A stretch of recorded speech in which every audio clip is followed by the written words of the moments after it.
Going live in 3.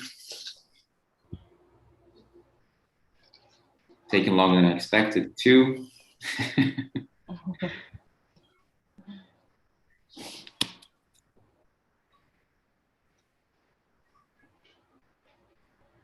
One. Go. Hello guys, how do you do? Been great. Nice. Hello. Hello, I'm fine. Cool. Well, my name is Rafaela. I'm a chef and wine sommelier. I'm from Roraima, Brazil. I don't know if you guys know anything about Roraima. We're a bit far from everything, but yeah. Firstly, I would like to thank the opportunity to talk about the things I like the most. Thank you, girls, for the invitation. I'm a bit nervous. This is my first time doing a talk about culinary and historically cultures. And yeah, so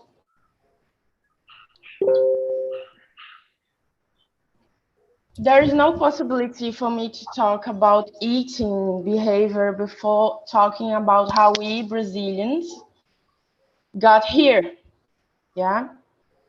Of course, I'll be talking mainly about the Brazilians' eating behaviors because I'm more used to it, and also I'm a Brazilian. Yeah. And somehow I'll be relating to other cultures and societies. First of all, how do we taste? How can we say things?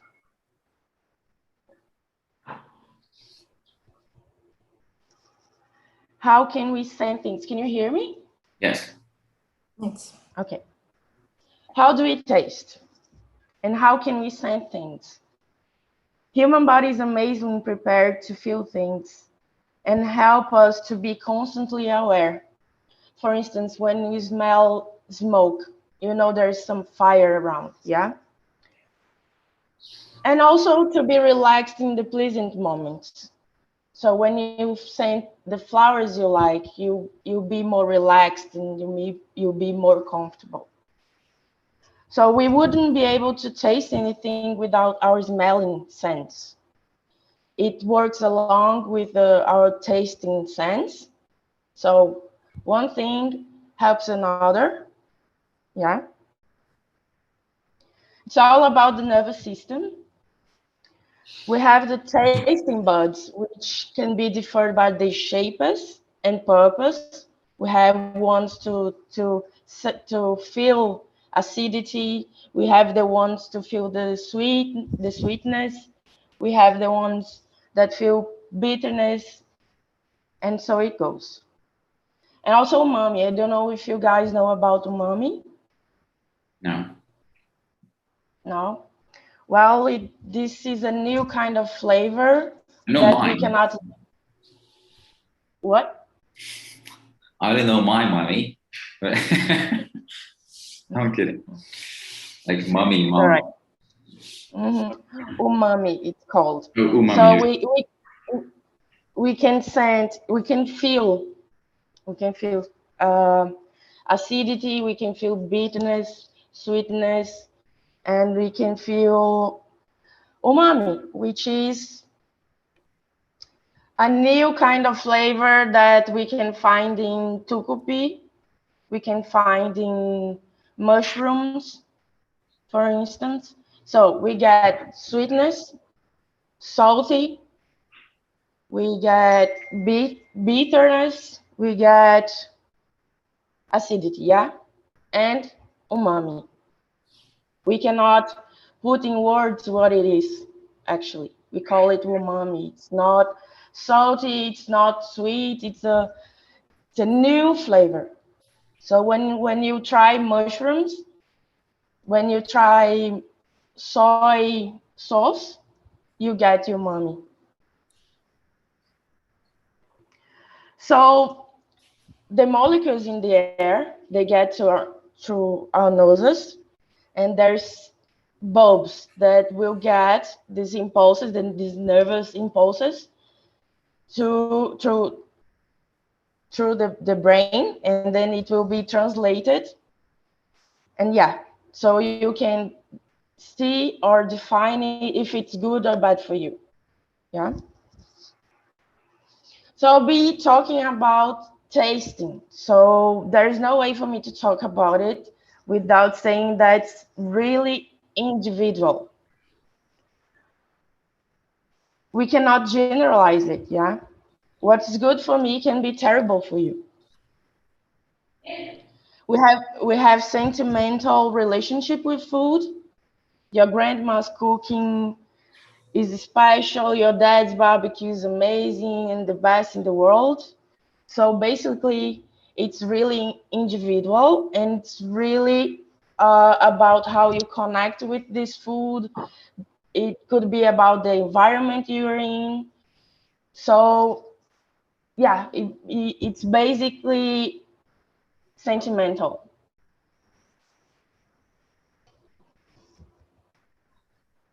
What we can more or less generalize is the environment you're in, the environment you grew up in.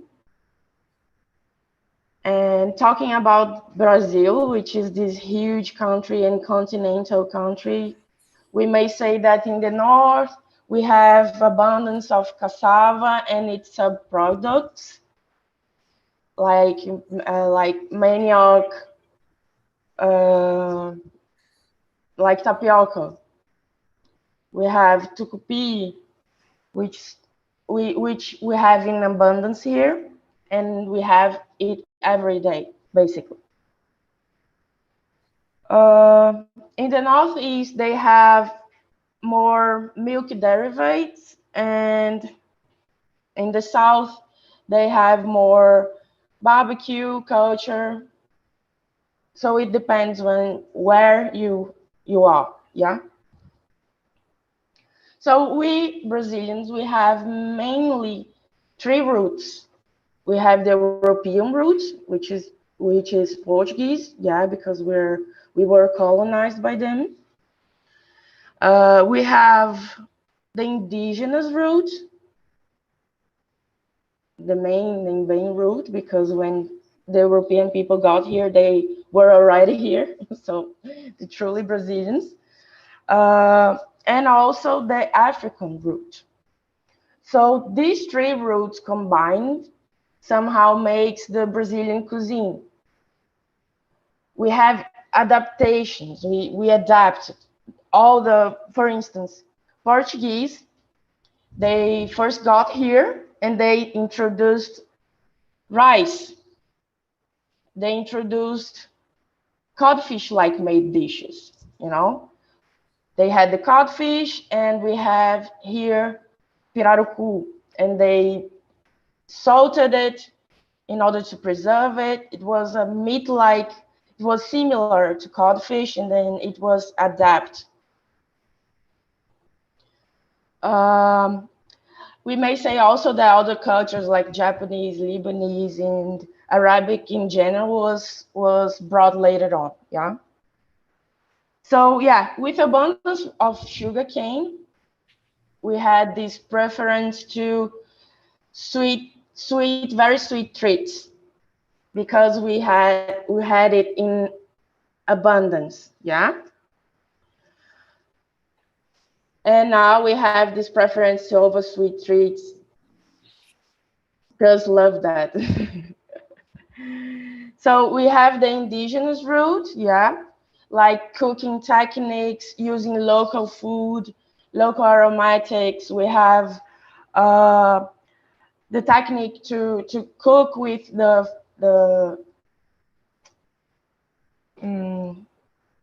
how can you say, a bananeira. Banana leaves. Yeah, yeah, with the banana leaves, and also the freshness of the ingredients. indigenous people, they had it really fresh. Not all the times, of course, but they mainly used it. So when it comes about the African root, so as Portuguese people, they brought in numerous features for our cooking style, yeah? We can use as example the acarajé, which is fried in the oil. It's like a cake. I don't know if you guys know acarajé, but it has a lot of African influences. Plus, it was made of with chickpeas, but here in Brazil we didn't have it, so the baianas were adapting it. It was shifting it to with beans, yeah. Mm-hmm. So yeah, we have these three roots, and then together we have the Brazilian cuisine, which will depend on the area you are in. If you are in the Northeast, if you are in the North, we have differences, yeah, and preferences. And this is how I can compare to other cultures. If you are in Portugal, of course, you have more codfish, yeah? So this is how, somehow, we develop our preferences and tastes. So it depends on your relationship with food, your sentimental relationship with it. If you can handle it easily, yeah. And if it's not too expensive, of course, we need to pay for our food. So if it's cheaper for me to buy rice, why will I buy Lebanese couscous? Yeah. So it's all combined. It's all about the environment you're in. So I have questions previously made on the group we have. I don't know if you guys saw it. Have you guys? Yes, No? some of the questions. Yeah, of course you did. The questions on the community, on my community, on WhatsApp. Yeah. So Brazilians change every food. For example, our sushi is completely different from Japanese sushi. This is true. Yeah. We have the ability to adapt everything, especially when it comes about globalization. Yeah, because you have access to any kind of food, any kind of street food, any kind of ethnic food. So we adapt. And Brazilians, we have the tendency to to put things in. And also, it's an example is the cream cheese. Yeah, I saw one time a fried sushi made with banana and Nutella, which is Wow, bizarre. seriously? Banana Nutella? Yeah, Wait, like and first, I think fried sushi to begin with is already an invention of someone, right? yeah, It's a yeah. Japanese dish. I mean, in Japan, they have the gohan, the rice, yeah, and then they have sort of a fish up on it, and Yeah, then this is sushi, not on uramaki ones with the, you know. the So roll. sushi for them it would be nigiri for us. Mm, interesting. But yeah, we tend to adapt, and also to have the adherent. Oh my God, this is so difficult for me to pronounce. Aderência. Adherence. So yeah, and also Adherence. we have the tendency to to be creative. Brazilians, we are really creative people. And we are trying always to adapt and to adapt to our preferences. So it's Look at fried, this. it's full of sugar, it's full of condensed milk, yeah, Mhm. which is a sin for some people, but it tastes good, actually. I tried once. It was good. So does the second question was, does geography really shape the nation's taste for food? Well, if you were listening, we have root, we have a background. And yeah, it could shape our taste preferences. Remember always about the economics, uh, if it's not too expensive, if it's good, if it's fresh, and if it goes every day on your plate, it will definitely be a part of who you are. Um, but yeah, there is time for berries, there is time for bananas. We should all respect nature's time, yeah. Not because you go to the supermarket and then you have raspberries all year long means that there is no, you can have it, but there is a nature time, yeah. It's about the season you're in.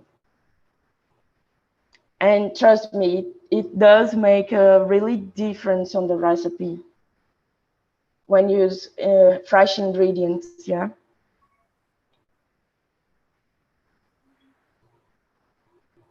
And the third question is how is taste adapted? So I cannot have codfish in the Amazon area, yeah, but I can adapt into the same using the same techniques, involving salting, involving smoking process, yeah. We cannot have falafels, but we can have acarajé instead. So this is how you adapt and create it.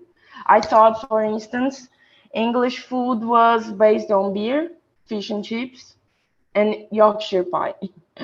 But no, it's also Indian curry pots and lots of tea. Lots of tea, yeah. So this is how we are somehow uh, similar to each other. Any questions, guys? Okay. So the talk per se is finished, right? What? You finished the talk, right? Mm, Like, yeah. Okay. Now I'll be talking to you and answering questions. Yeah. Perfect. Amazing. Congrats. Just Thank like to you. give this space to applaud, like, oh, it's finished. Yeah. Nice questions. So I do have some questions here, but I want to hear from our audience first. You guys have any questions? I do. I mean, we basically eat rice and beans every day. And I want to know, is there a story on how did we get to that? Why do we eat rice and beans every day, for example? Well, I think it was mainly because we had a lot of rice and beans, and then somehow it got easily into our daily dishes, lunch time, for instance. And yeah, because it was cheaper. Remember, I said economics is really important. So rice could be a lot of cheaper, and also beans. Yeah, and I think it's because of that. And culturally, it was good adaptation. Nice. I mean, because if you go to another country, they would think it's weird that we only eat that, like rice and beans and the meat. And they usually have some much more variations. I mean, for lunch. And I can't help thinking that we are maybe being limited only eating this every day. Yes, yes, I agree with you. We have to be more creative when it comes about rice and beans. Yeah. There's so much more things we can cook, like couscous. Oh my God, couscous is amazing. I don't know if you like it, but we can cook as rice, you know. It's a Mm-hmm. good nutritional source. Nice. And you said that rice and beans are widely available, so they can be planted anywhere in the country. Yes, yes, Wow, this makes a huge difference, right? There's a huge impact. It's a huge benefit as well. Like it's considerably cheap and nutritious, and for people who don't have much opportunity for variation, it's like it's a way to survive. yes, yes, definitely. It's not it's not difficult for you to find people that are overweighted and poor. I mean, because they have more carbohydrates than the protein acids, you know, they intake daily intake, you know. So it's Carbohydrates, cheaper. Like yes, much cheaper than protein, right? yes, in the southeast they call mistura. There is Mm, no there is no money for the mistura. yeah, we call it too. We call it that too. Yeah. Right. So I have a question here. First, a comment. I just searched the real meaning of sushi, and it means sour rice. Like it was mind blowing for me. I thought sushi was about fish, but no, it's about the rice. Like the fish is an addition to the rice. So rice is the main. Hello, Los Cat. Which one is this though?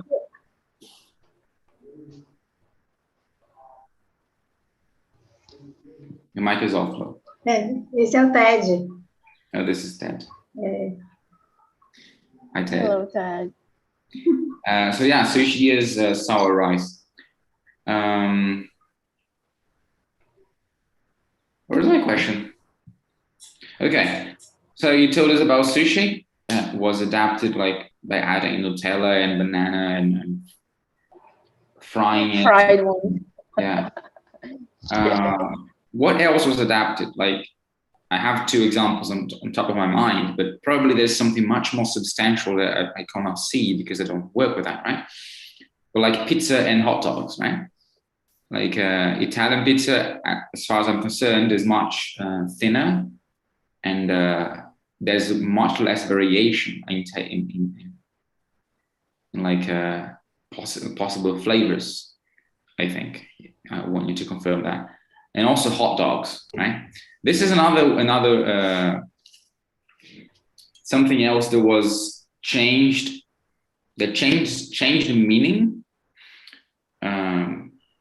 depending on the culture. So sushi is rice for Japanese, and it's fish for us. But and also hot dogs. Hot dog is not the bread. Hot dog is the sausage. They call that thing without anything else a hot dog. This is a hot dog. Like they show the thing. This is a hot dog. For us, that's not a hot dog. That's just a sausage. Just like one tiny part of the hot dog. Hot dog for us is like the sausage, and then the bread and corn and peas The whole and thing. ground meat and ketchup and sometimes eggs and even grapes I saw sometimes. So Great. yeah, like I saw near my house, near my mother's house, there's a place that sells hot dog with like a codorna egg and a grape, which I find very peculiar. So It is indeed. what's your impression on those adaptations? And what else is out there? Well, I mean, we are creative people, yeah, and we are trying to sell it. We are trying trying to make it more delicious for the people who are buying it.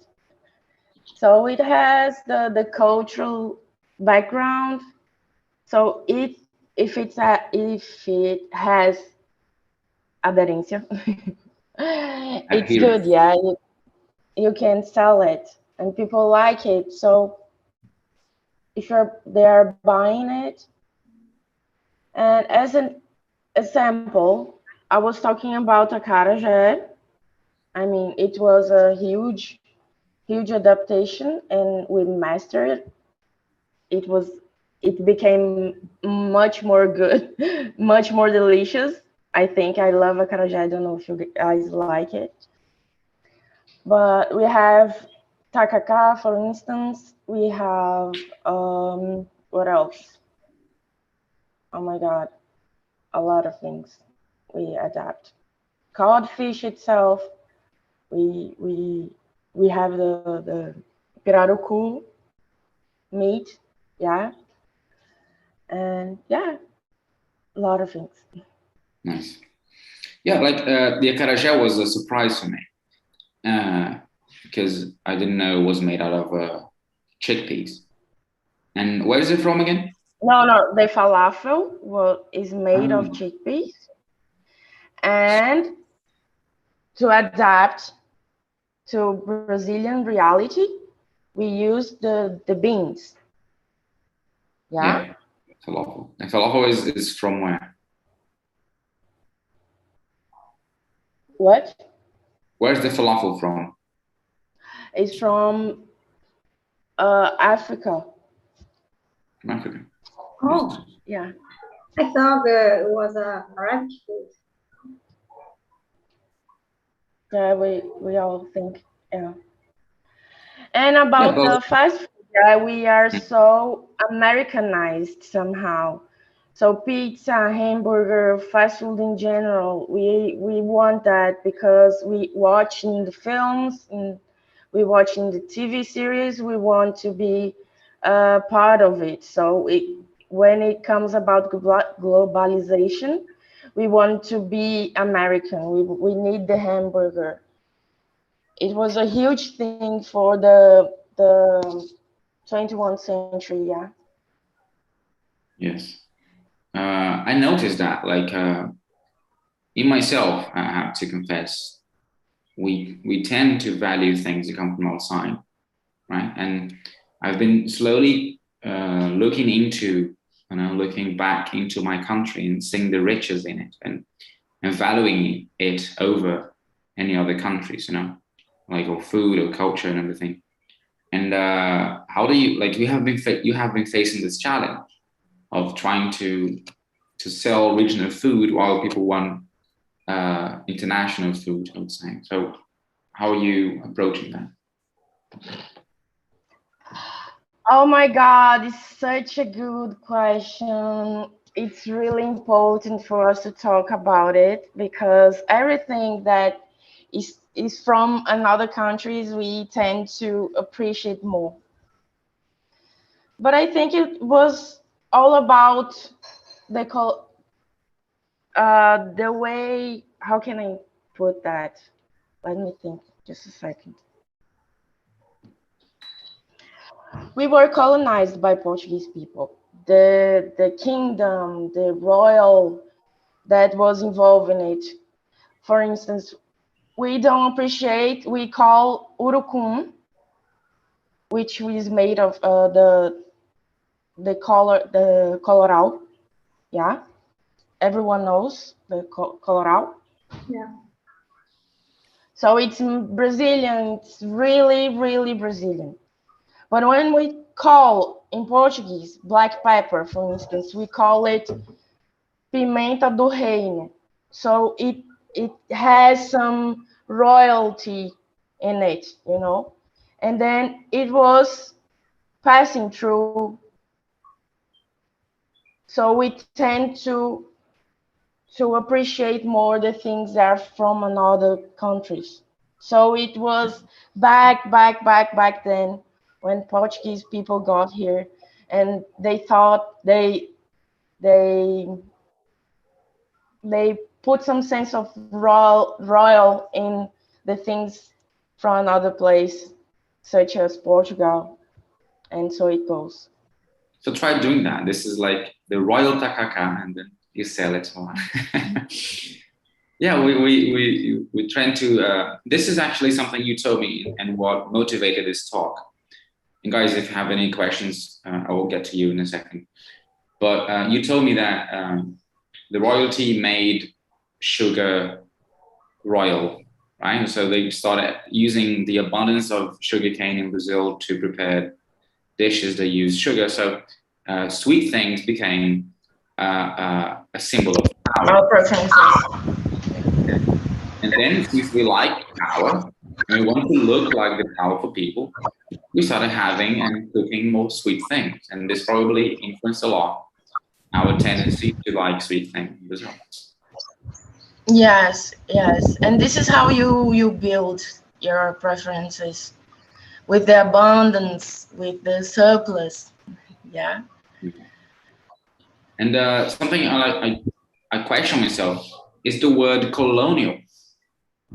Colonial, if we use it when describing a dish, has almost the same connotation than royal, which is weird. There are two sides of the coin, but we are so colonialized and colonized in the way we see the rest of the world that we think it's great to call a breakfast colonial breakfast. Come on, colonial breakfast. It's a domination breakfast, you know, like a cultural imposition breakfast. But we think the word colonial sounds nice, even though it's a symbol of exploitation. Yeah, guys. I mean, we have the three roots, yeah, but it wasn't like a party, yeah, because we had the slavery. And when we talk about the African roots, we are talking about a lot of pain, yeah, and also indigenous people. We exploit them. It's not beautiful. It's not.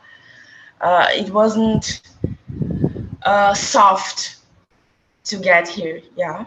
Yeah.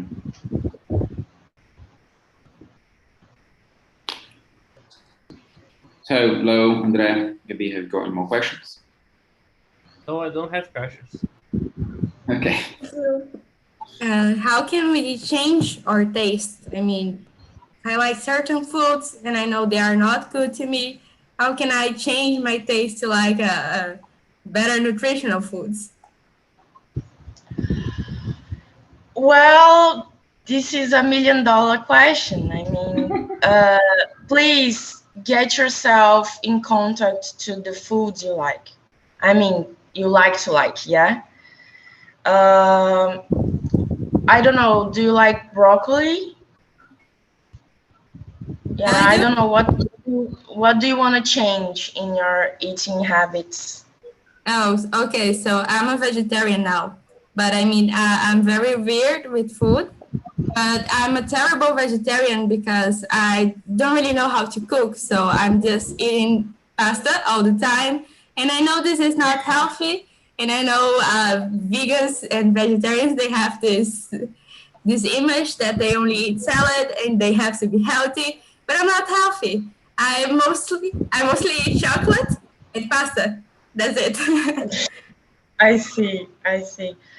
Well, try to connect with your food. I mean, there is a really beautiful side of being a vegetarian, yeah?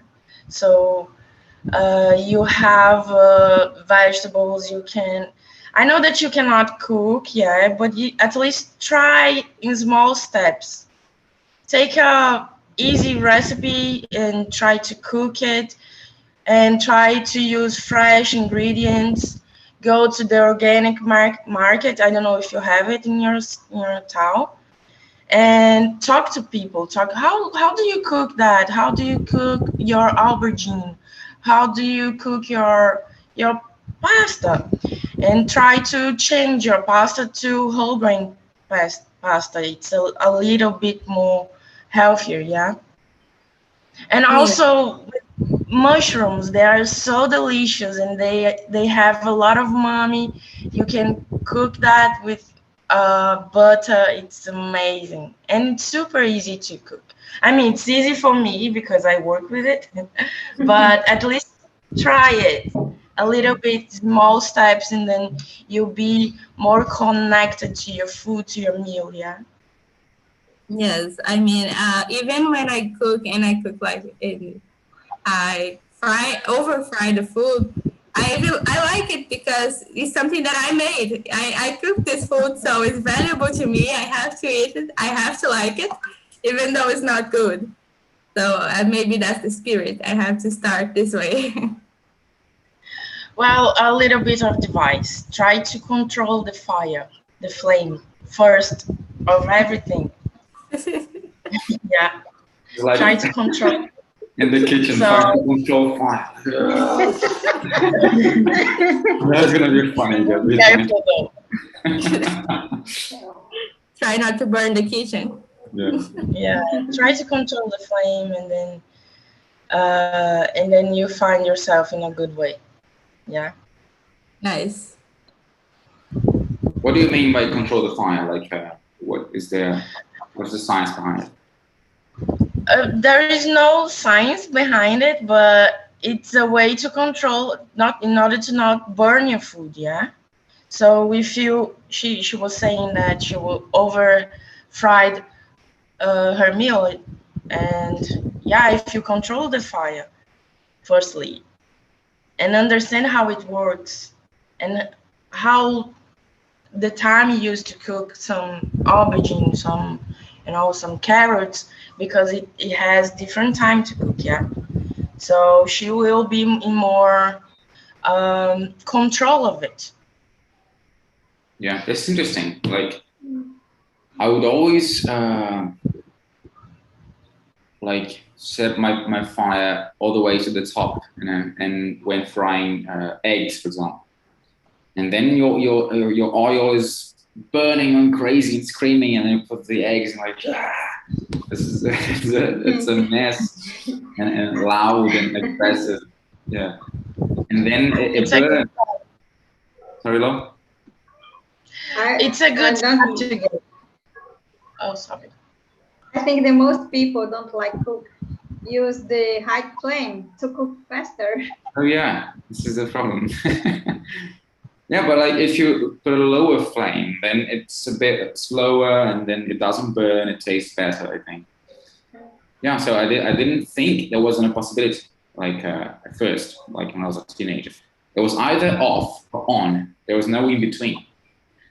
But yeah, learning the in betweens of life is what gives it beauty. Ay, ay.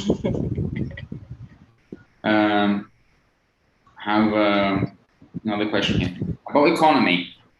So I was listening to this talk about marketing, and it's psychology marketing, which I find a very interesting concept. Like marketing is psychology in of itself in a way, but it's no, it's not psychology marketing. It's psychological innovation.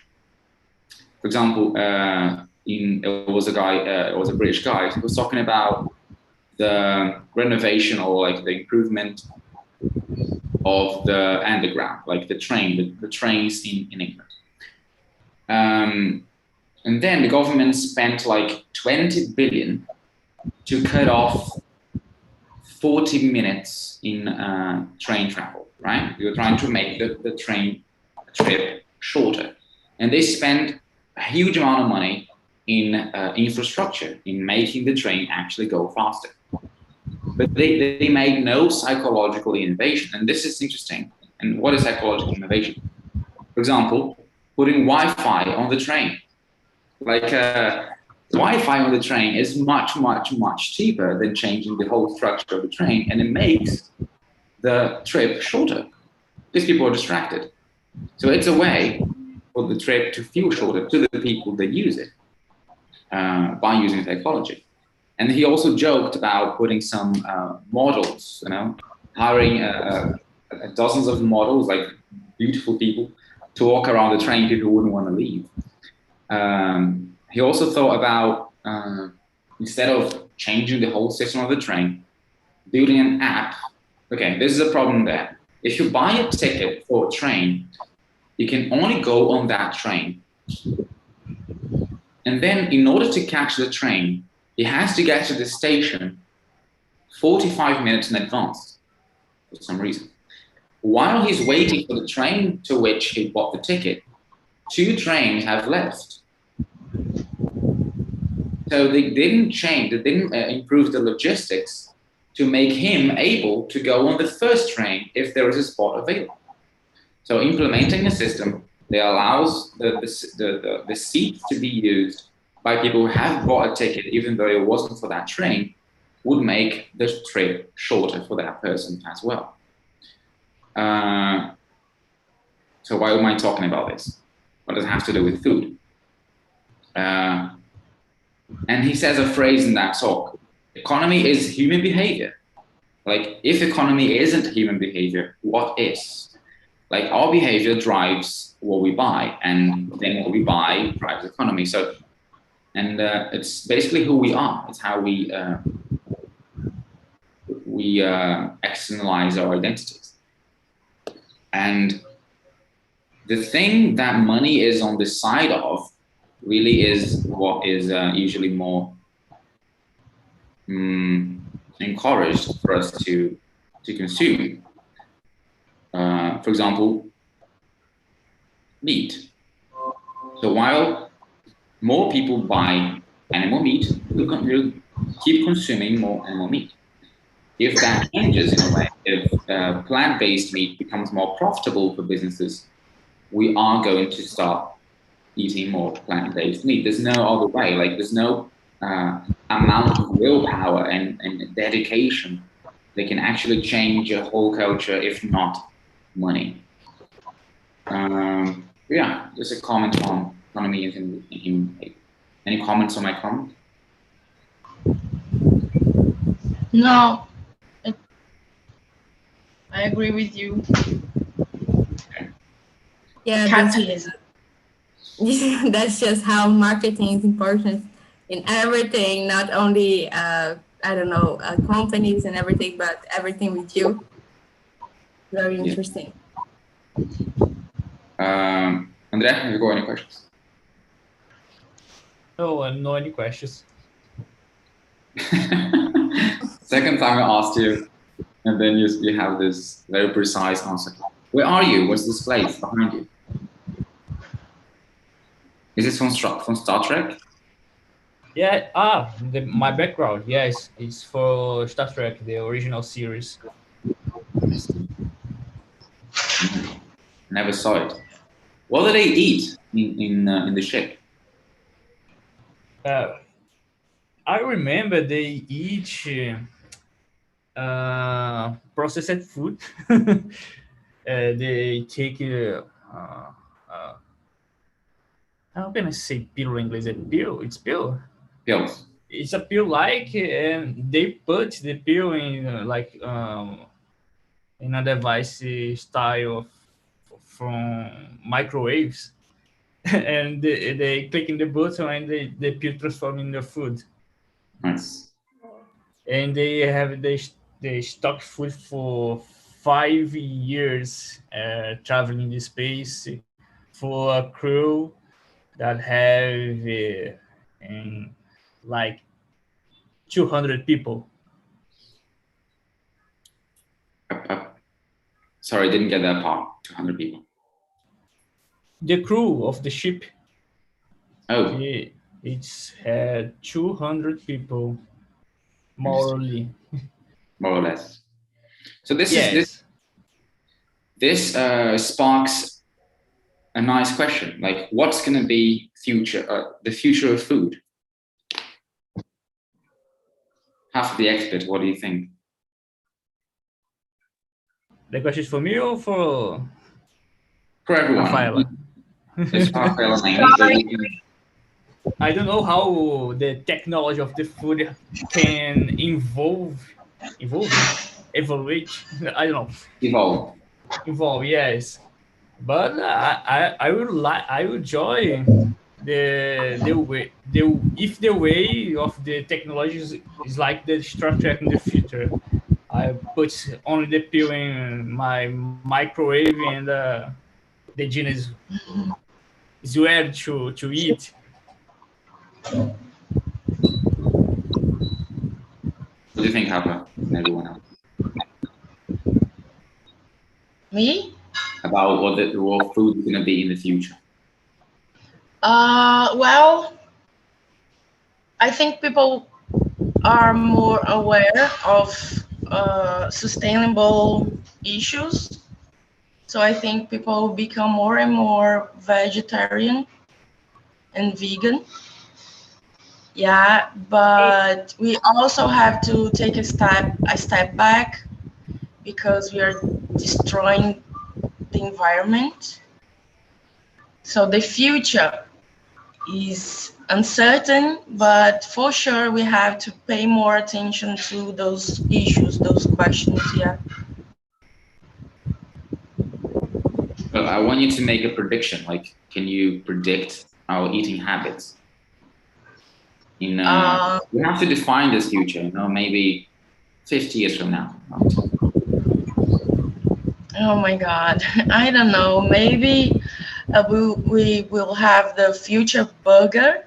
Yeah, which is it tastes like meat, it smells like meat, it looks like meat, but it's not meat. It's It's like made of artificial meat. oh no, Artificial. it's vegetarian, Okay. plant-based. It exists already. This is the present. What about the future? I mean, it will be burger, it will be steak, it will be anything that is made of animals. So it will be more plant-based. We kind of already It's, have that, but it's very expensive right now. But do you think maybe in the yes, future it will be more cheap to buy plant-based food, for example? amen. I hope. Yeah. But like, I was talking about like how Brazil is privileged when it comes to fresh to access to fresh food, like at least rice and beans and some other stuff too. Like I can go right around the corner and buy some fresh produce for a very cheap price. This is, I think, a privilege. Um, why? Like, I mean, isn't that vegetarian already? Like, isn't vegetarian food already cheaper than meat? Because it's much cheaper to buy potatoes and to buy lettuce, to buy onions, and to buy all vegetables than it is to buy a kilo of meat. With what the price you buy 1 kilo of meat, you buy like a whole bowl, a whole like basket of vegetables. Well, it is cheap for you to buy full of defensives and agrotoxics. I don't know. Yeah. Yes, agrotoxics. Yes, but when you think about sustainable food, when you think about organic food, the prices go much higher. Yeah, much higher. So even though it's vegetarian, it's not healthy at all. Oh, I see. Sorry. Okay. Okay.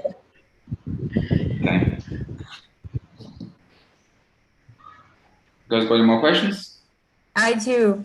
Well, you are also a sommelier, right? So can you tell us more about how it goes to wine when we talk about taste? Sorry, I couldn't hear you. Oh, I was asking how it works with wine. When we are drinking wine, how we develop the taste for wine. Can you tell us Oh more my about God. Okay. Okay, now Yeah, good. we start on the second I talk. forgot. Like, I forgot to. Can you hear me? yes. I forgot to talk about the wine pairing and wine tasting bit. So yeah, firstly, exposure. Expose yourself to the drink. Yeah, we Brazilians, we don't have the culture like Italian people. We don't have the wine culture such as French people. Yeah. So, firstly, know yourself. Try to identify if you like more sweet wines or if you like more dry wines or the sparkling ones or the rosy ones, the red one. And try to learn more about wine. And what is wine after all? Yeah. So answer yourself that question and try to identify your preferences.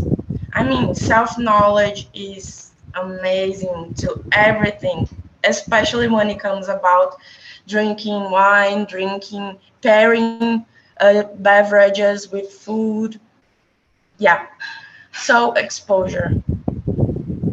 Well, I'm sad because I only like expensive wines. Would you like the cheap ones? These are better. Until now, yeah. But uh, try to challenge yourself. Try to challenge yourself. Like, I'm not telling you to buy a really expensive bottle of wine. No, no, no. But try different brands and try different grapes. Do you like the sweet ones? Yeah. A little, not so much. I prefer the dry ones. Dry ones, yeah, good. And yeah, try to challenge yourself. I mean, try to learn more about the grapes, and there's a huge variety of grapes and wines. Do you rather to have the red wine or the white wine or the rose? The red wine, definitely. I love Yeah. Malbec. The Malbec ones, for me, are the best. Yes, amazing, yeah. So when it comes about pairing food, you need to pay attention to what food you'll be pairing with the Yes, wine.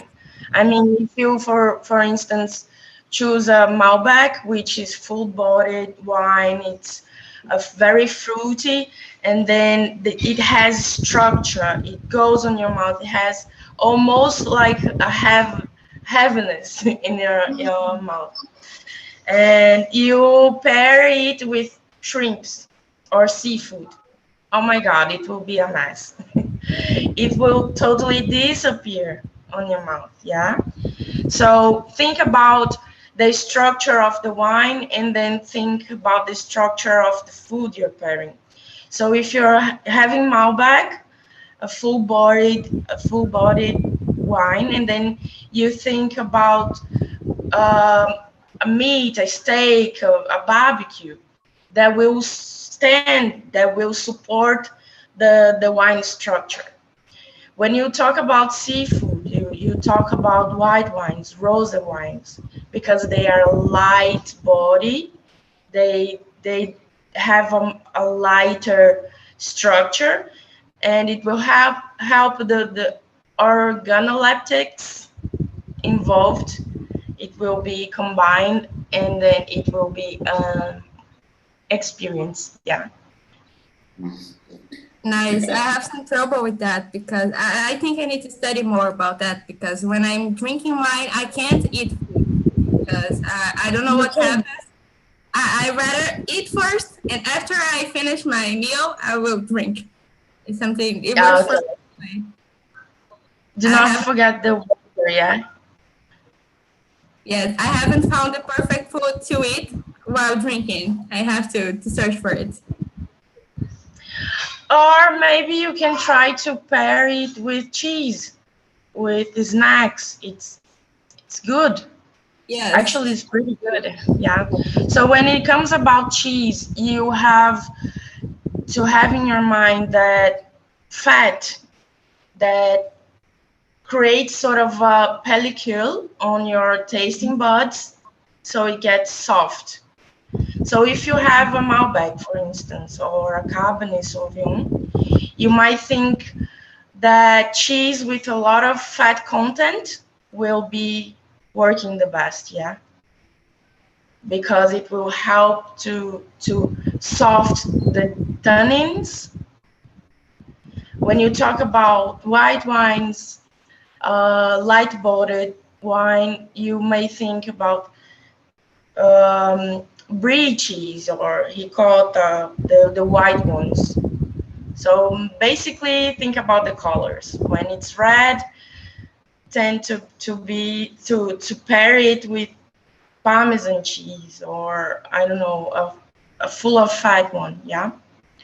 And also for the food as well. I mean, you can pair a Malbec with picanha. It will be awesome because it has a little bit of fat content, but it also has the structure of the meat, you know. So it will combine, will work the best.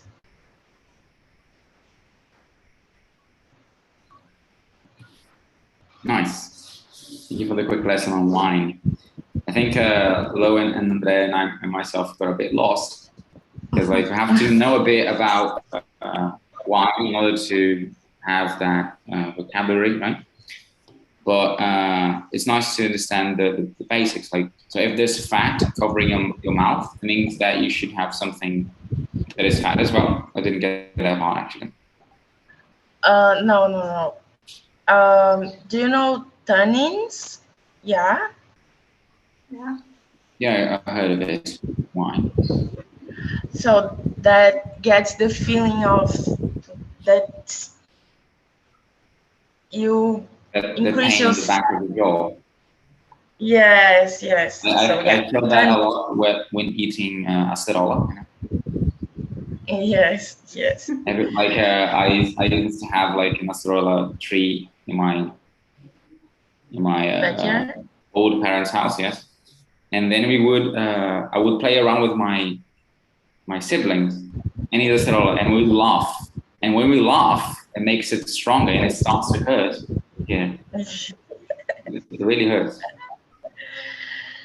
So yeah, the fat content will help you to this feeling gets a little bit softer, yeah. Not because there is fat content in the wine, no. Just the sensation you get from the tannins will be softer. Okay.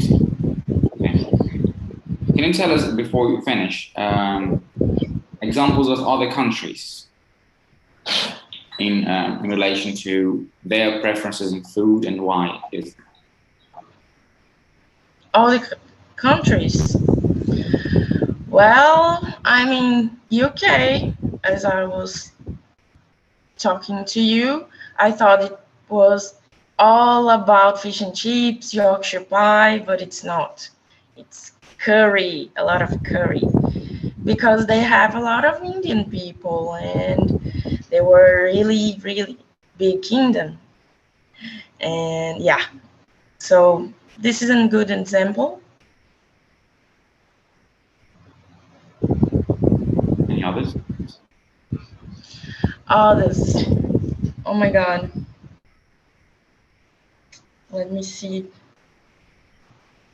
Brazil, yeah, the south of Brazil. We have a lot of barbecue Any because other of our.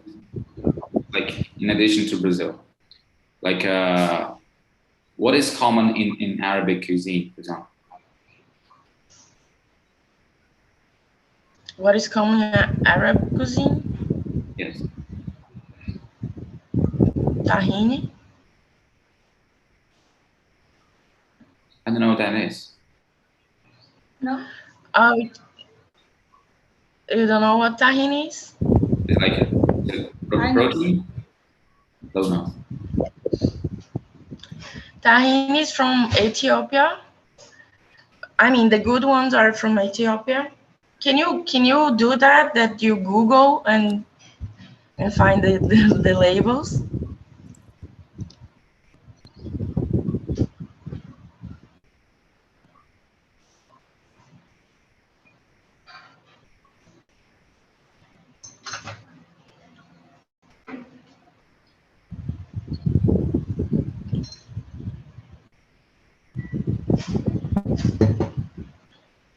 Look, oh, this house with an E. Right?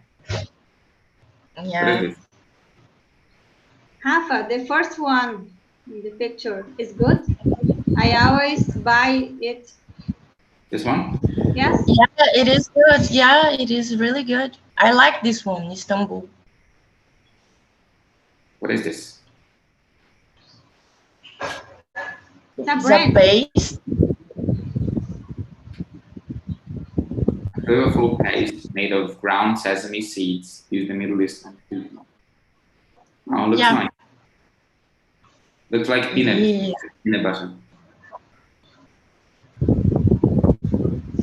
Yeah, why is peanut butter so common in the USA, for example? Like, I think Why what? there's no Sessão da Tarde film they watched without a peanut butter sandwich. So why is it much more common in the US, peanut butter?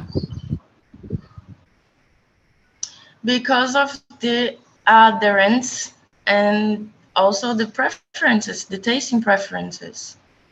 It comes out, it's all about the background, the historical background, and the people preferences.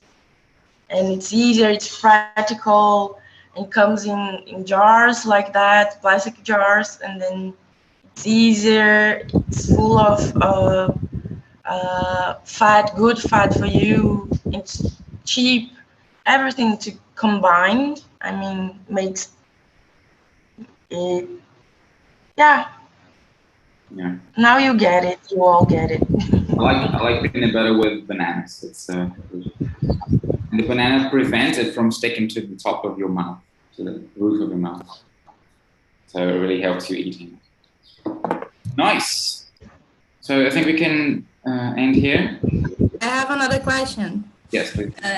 Rafa, what is your favorite food? Oh, nice question. Oh my God, no. Yeah. How dare you? Please answer.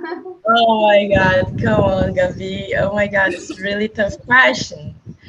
But of course, I have this sentimental um bond with my favorite food because my grandma used to cook that for me. So it's all because of that. And basically, I try to reproduce the recipe, and it's not the same. It's not the same. So my favorite food is pato no tucupi. Wow. Nice. Yeah, but I really like Lebanese cuisine. I really like African cuisine. Oh my God, indigenous cuisine is amazing. So basically, I love it all. Yeah. Is there any And food what's your that you favorite? like? Oh, my favorite food for me would be like lemon mousse. Nice. Oh, okay, My sweet. grandma's lemon mousse. Like you said, I like the memory because my grandma makes the best lemon mousse in the world. And she used to make just You for me see, every time I went to her house. She used to prepare just because I loved it. So it's my favorite food till nowadays. grandmas, Yes. they are awesome. So is there any food that you don't like? Yes, actually, yes. Foie gras and caviar. Escargot. What a waste of time. What about you, Lo? What's your favorite food? I have two favorite foods. One is from Minas. It's feijão tropeiro. I like it very much, but I like it the Mineiro's way to cook it. because it's really different in other states. Yes, it Yeah. is. I was in Bahia yesterday, and it's not the same. Not the same. And I Did you try? like. Sorry, Did you try acarajé? I like it very much. I love acarajé. Nice, nice. Good. And I like André, frango ao molho fardo. Do you know? I love God. oh, yes. Yes, good one though. Yeah.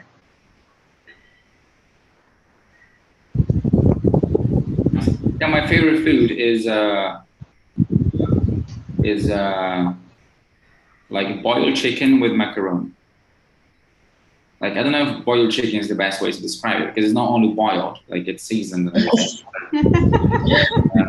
chicken broth, you know.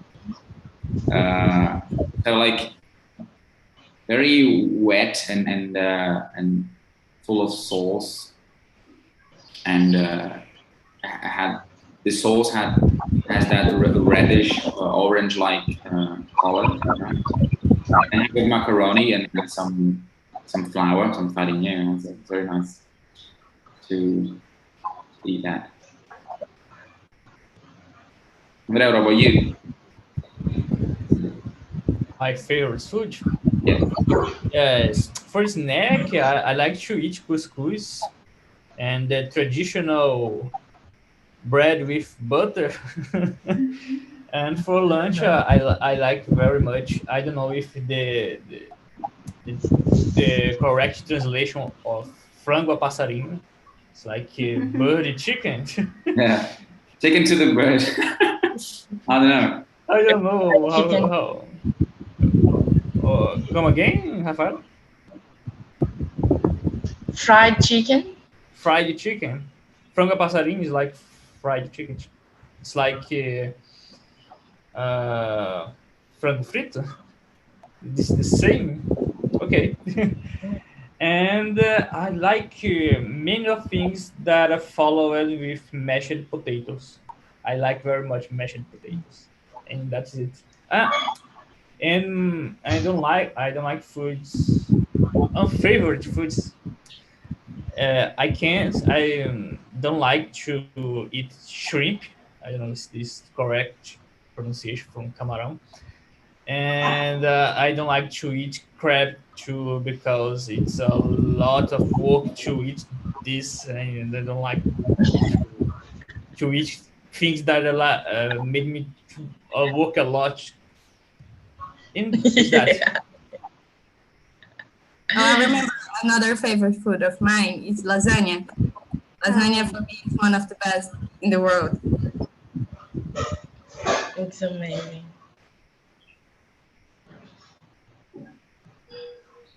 Thank you, nice. Okay, so we can wrap up for now. Arthur, what an amazing talk. Thank you for bringing this interesting topic. Thank you.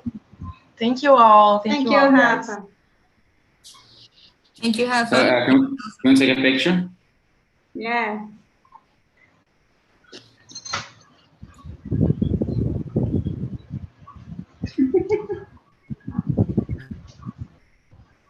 One, two, three. Perfect. Thanks a lot, guys. Enjoy the rest of your Saturday and have a great day. Bye, guys. Bye. bye, guys?